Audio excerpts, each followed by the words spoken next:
Sumayong adlaw kaninyo mga kakigol. Nang hinaot mi nga nakapaniud do na mo og Nakapangilo na mo.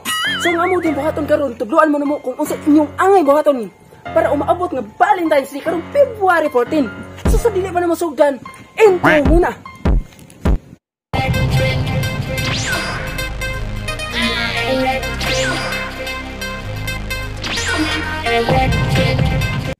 Uy, naalagi ka diha.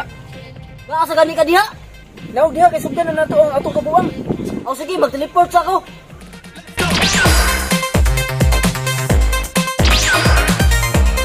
So, ato nang sugdan ang angay buhaton karong Valentine's Day. Kung mag-date mo karong Valentine's Day, ayaw sa plaza. Kay gawas nga saba, daghang makakita. Karong Valentine's Day, kinahanglan og chocolate para inyong relasyon sweet unya pilit. Kung mag-date mo, di kayo mo anang tagay. Kay basin ini kahubog, doon ay matuhog.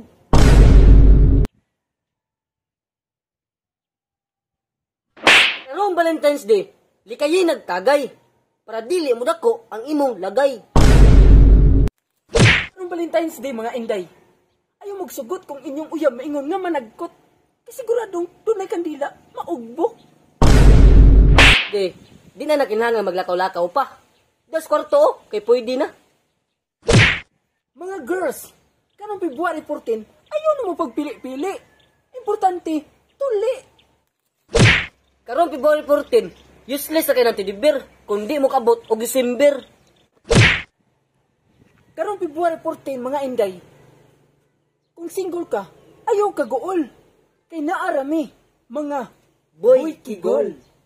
Hi guys! Hi girls, come to my life.